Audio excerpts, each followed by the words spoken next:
goodness, that's incredible. I'm just gonna pull up a couple more videos. One.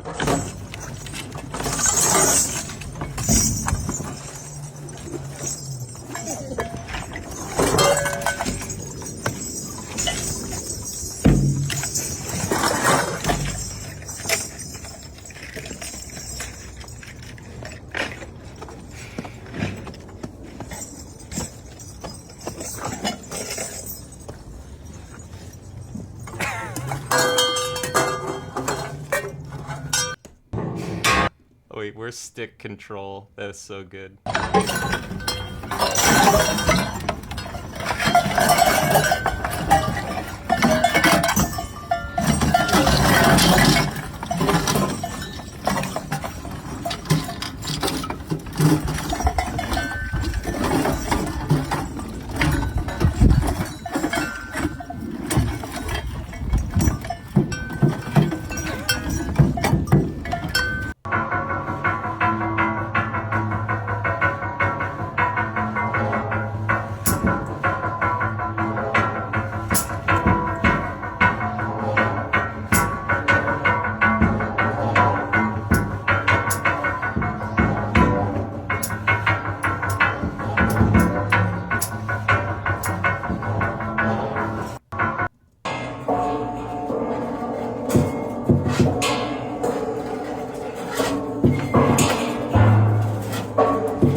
I love it. All right, so we have David Hurlin here. He is the drummer in those videos. David, I'm glad to see you were smiling and laughing while I was smiling and laughing, because the first time I saw your video where you, the first one we showed, where you roll a drum set off the stage and you said you had a great time opening for some band, I'm like, this is the greatest thing I've seen in a long time. So welcome.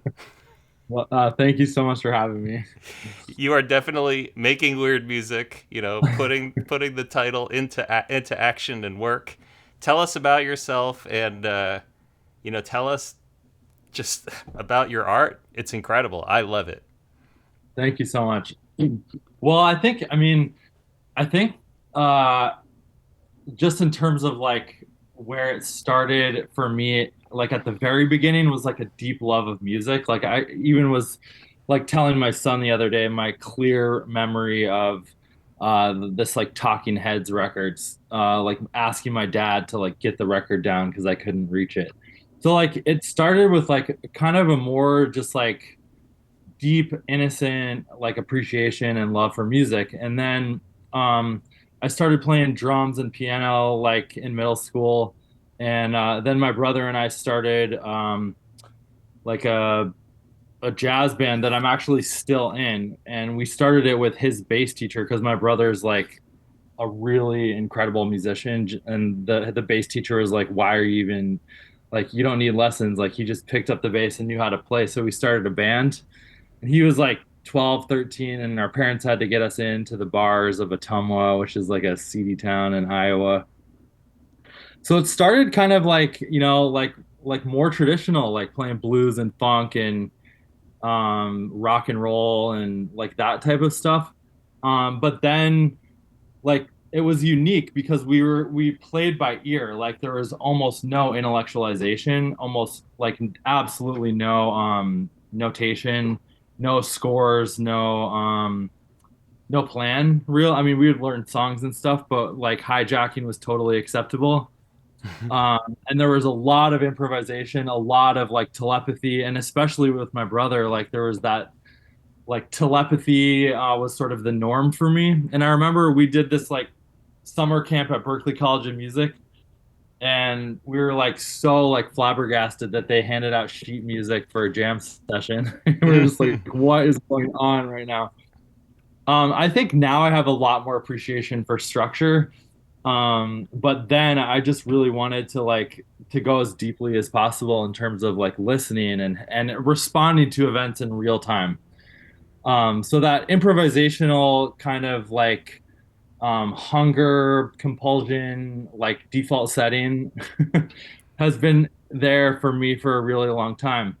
Um, and then I kind of I joined some like more traditional bands. Like I did a lot of recording. I toured all over the country and Europe with Elizabeth Moen. We played like more singer-songwriter and country and soul and like that type of stuff. Really like minimal, super organized, super structured. So I come from a traditional drum set background. But then simultaneously, I went to art school. I got my BFA in photography, and I went around the country like photographing my favorite poets. So like I was really interested in poetry and like creative mischief and the outlaws like Ginsberg and Kerouac and the Ferlinghetti, like the whole like San Francisco sort of like freedom, like freedom. I was interested in that. Hmm. So the traditional role of the drum set where I'm thinking of it more as like accompaniment and I'm thinking of it as like serving a song and learning a set or doing a gig, started to not be enough for me. And I kind of discovered free jazz like probably like a couple decades ago. And I actually got to study with Milford Graves a little bit in New York City, who was kind of like one of the founders of the free jazz movement. But I still felt like a tourist, in terms of like not really like being loyal to free jazz, like the genre. I feel like I wanted to go one step further than that, and for me, that was kind of sound. Sound being sort of like a pure medium, like paint, you know. Like it's not necessarily music, but it could be, and I love that sound has the potential for being music. But I'm not like necessarily loyal to music anymore. I think that I like if you had told me that when I first started, you would I would have told myself that I'm crazy. But now I think that like for me, sound is the material. Sound, silence, noise, and music. Those are sort of like the four things that I'm playing with. Yeah, so I've noticed you've got some pretty straightforward kind of stuff. Uh, I wouldn't say, I guess, normal straightforward, but like you're pulling out some electronic stuff. Like, let's check out this video.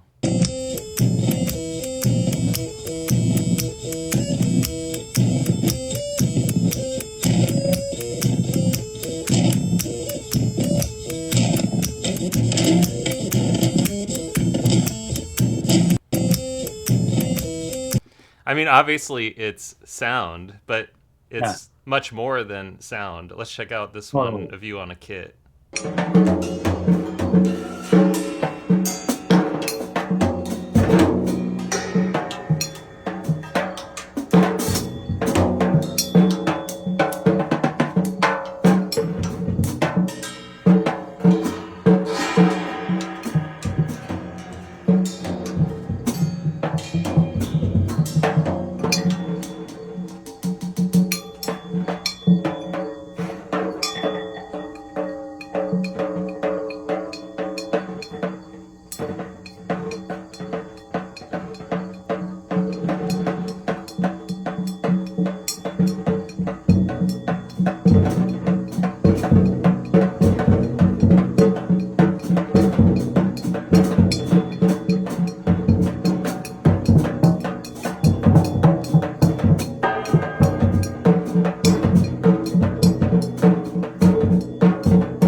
I love that it just seems like you live in a pile of metal, you know? Looking at your Instagram channel, there's one, oh, this one, the no stroke roll. I love this.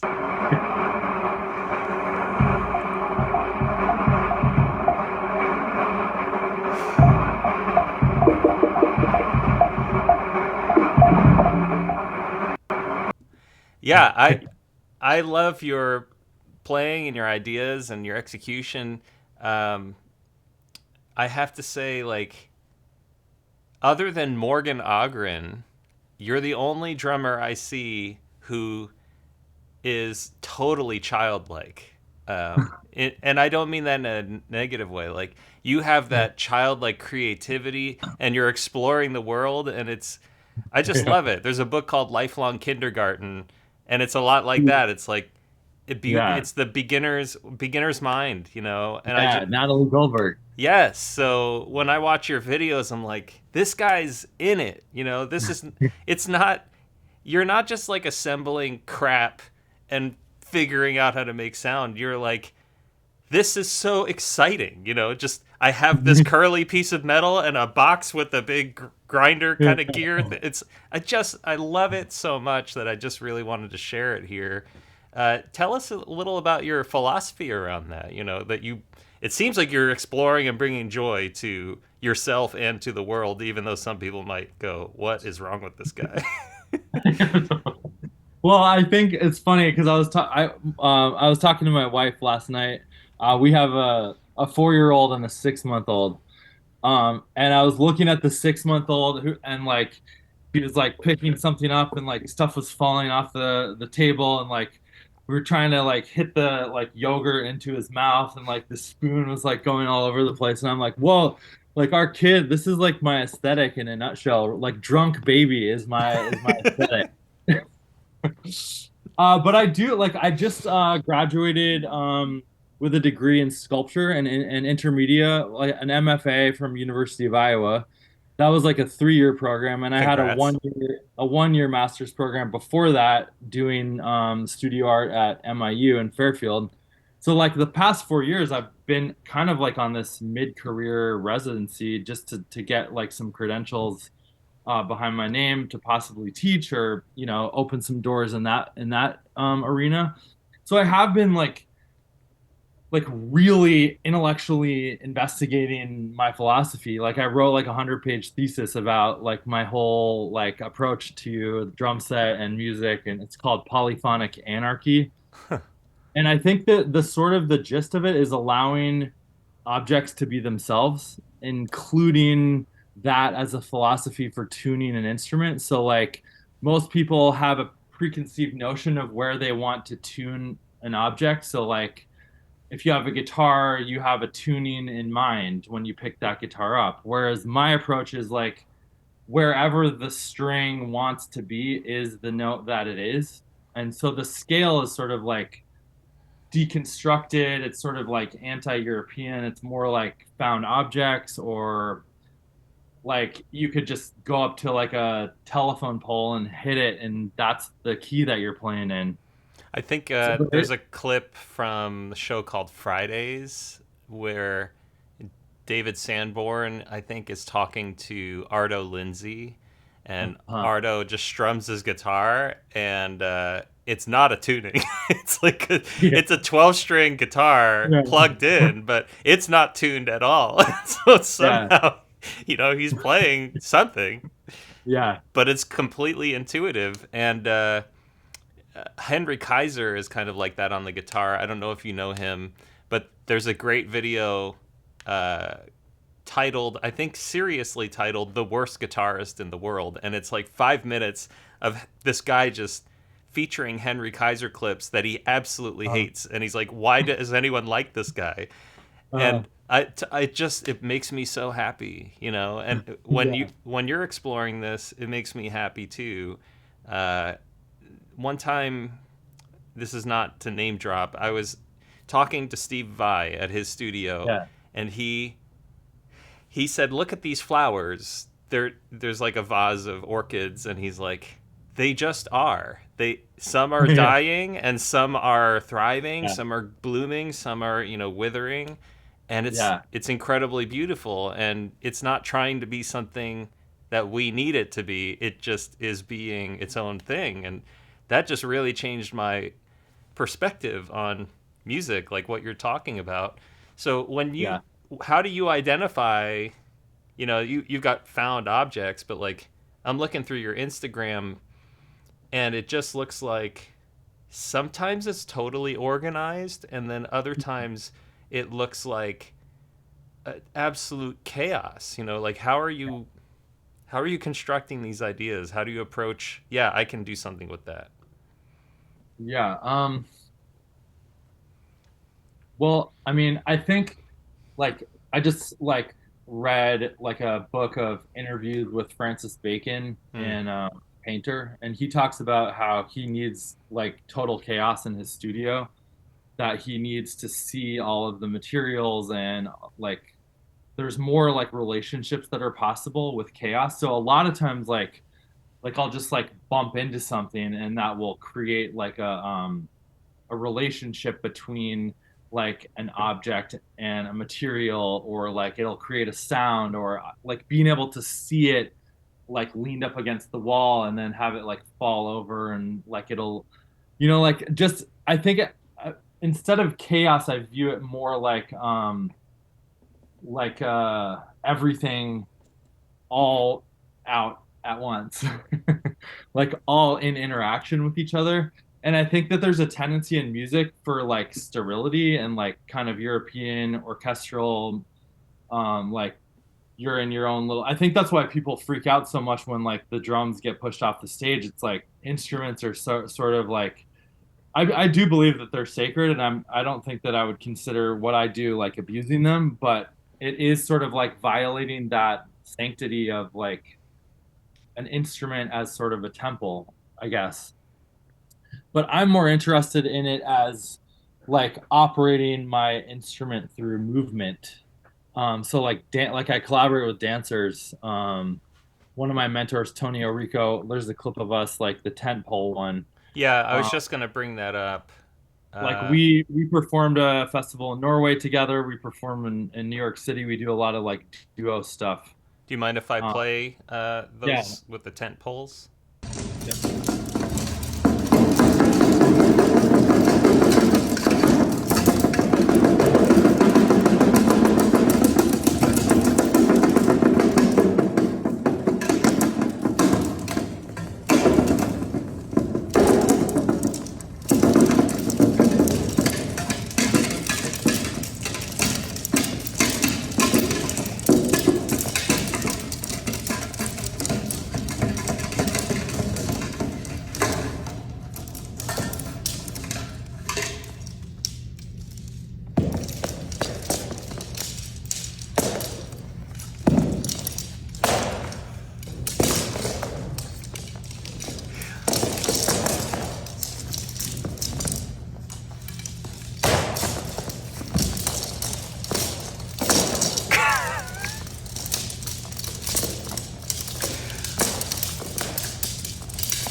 Oh, that's the elastic band.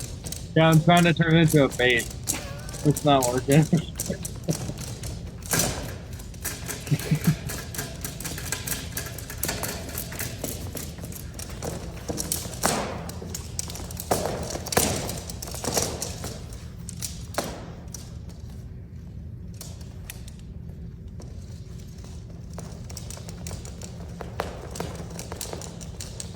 Yeah, so having watched a bunch of your videos, oh, here's another one. I forgot.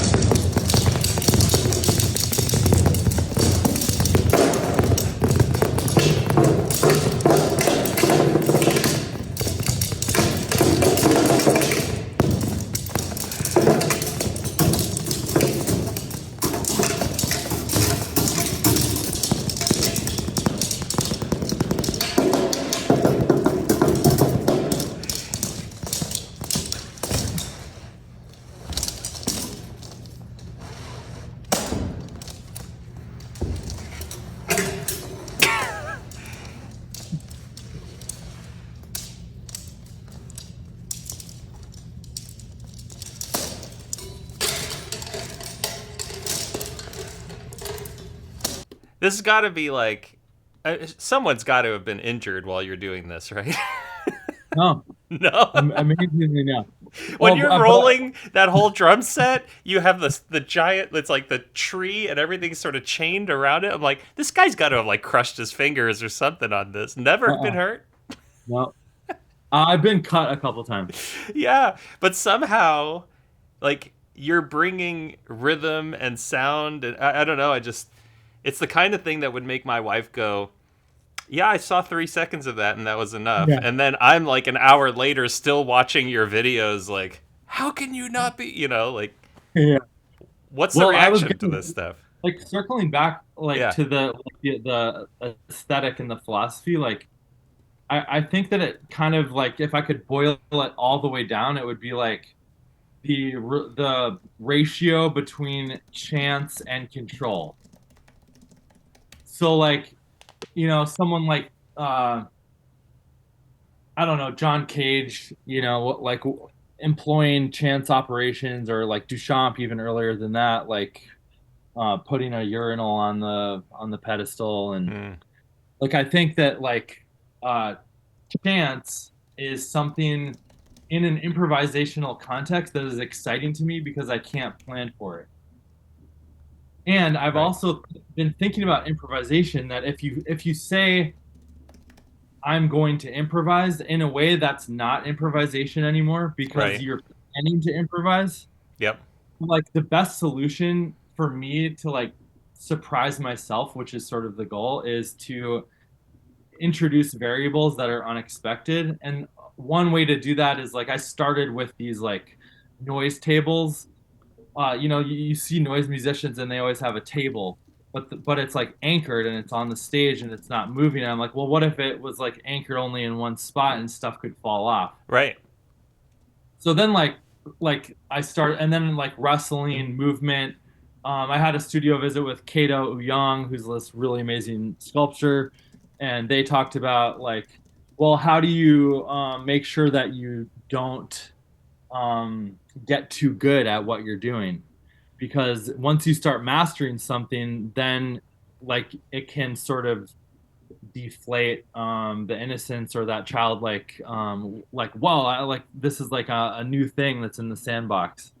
So I think that's why like I try to create a lot of diversity in my Instagram account. Most, if not all of it, is process stuff, like me just messing around in the studio. Rarely, I mean, the one that went viral is like from an actual performance. And the thing that's so funny is that it started out pretty traditional, and I had no plan to throw the drums off the stage, and the hardware started malfunctioning, and so I'm like, oh, I'm just gonna like go with this collapsing technical problem rather than try to control it. So like embracing those variables, like the natural world, like rain. right. How would you transcribe rain? Like there's like that. That's what I love about noise, is that it's sort of like all possibilities at once. Have you seen the? There's an Instagram account where there's a guy who notates bird calls, Mm. like actually notates them, and they're wonderful. I really love it. Um, but You yeah, should check out Suzy Ibarra then. She's a really great drummer, and she like actually took a workshop with her about learning like drum rudiments based on birdsong. huh? That's amazing. I mean, what I love about the way you work, you're just not in the same pool as all of us. Although, and I will, the audience needs to know this. You sent me an album, like a jazz album. Maybe it was with your brother or Yeah, something. yeah, And I was like, "What? This is the same yeah, guy?" it's, exactly. Yeah, I told you it reminded me of Bruce Hornsby. I love yeah, Bruce Hornsby, but it's yeah. like this is like a Bruce Hornsby album, and not like his weird experimental electronic stuff. Like it's pretty straight stuff. So you definitely That's what have the that's diversity, but I don't see that on your Instagram account though. there's some like actually there's a video of us playing right Oh yeah, there. yeah, yeah. There we go. Yeah, let's pull that up.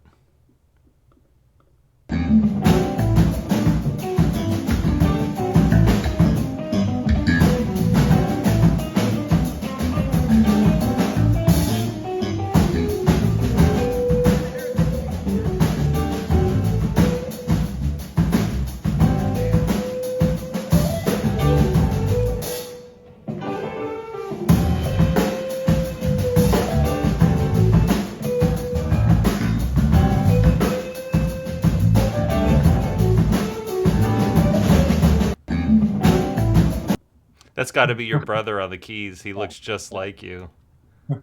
Yeah, I think that I'm really fascinated in hybrids. Like I don't feel that like loyalty to the noise genre. I don't feel loyalty to the jazz genre. I certainly don't feel loyalty to the pop or soul or like I don't want like I think Laurie Anderson talks about resisting the labels and sort of like there's this really cool band called Clowncore. Have you heard of them? Oh yeah. So like that like where they're like doing like heavy metal and like an outhouse and then all of a sudden it's like commuter jazz for like Right. 2 seconds. Yeah. Like I love that like sort of like genre collaging. Like I think that's a part of like musical vocabulary is like using a genre as like a vocabulary rather than like uh an absolute. Right. Or a vehicle to get to a musical destination. Yeah. It's just part of it, That's why I think that's why our audiences tend to like Mr. Bungle or The Residents or artists that just they're not interested in staying in a predictable place. It's kind of like we use all of the musical material available to us to do something creative. All right, so we should probably wrap this up. What are some of your favorites that we should take a look at? On the Instagram channel. Yeah. Well, I think that that one with Mao right there, up a little bit. Oh, this one? Yeah. All right, let's take a look I at mean, this. before you play it, let me just preface it. It was a 9 hour concert, and it was at the Momentary Museum in Arkansas, which is like a huge building that like is owned by like the Walmart people. So it's like got mad funding. It was like really like an awesome like festival. The curator there is really cool, Cynthia Hunt.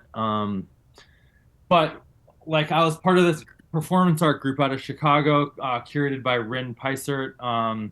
And she brought like six performance artists, and we had like six different stages, and then one stage where we all played together. So this was my stage where I deconstructed a piano over the course of 9 hours. And then Mao, who's from LA and went to the School of the Art Institute of Chicago, she ventured into my room and started playing with some of the lumber, and I just like that was like one of the like most thrilling improvisational experiences that I had. Like Huh. there was one point when Mao was like pouring like rice onto the drum, and it was just like I didn't know you could do that. Like I'm always seeking to like broaden my own permissions because I'm such a cool person. Well, let's take a look. Here we go. Yeah.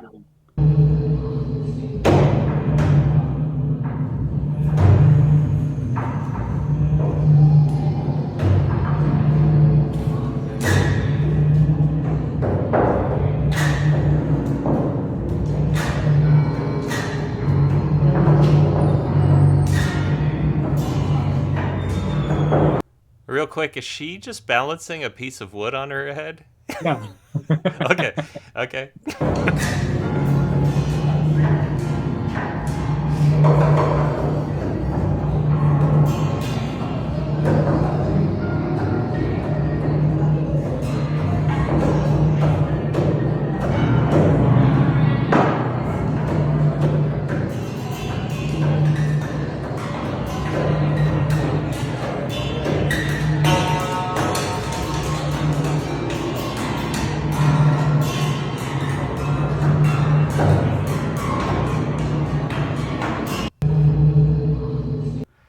One thing that I like that has nothing to do with your performance, but the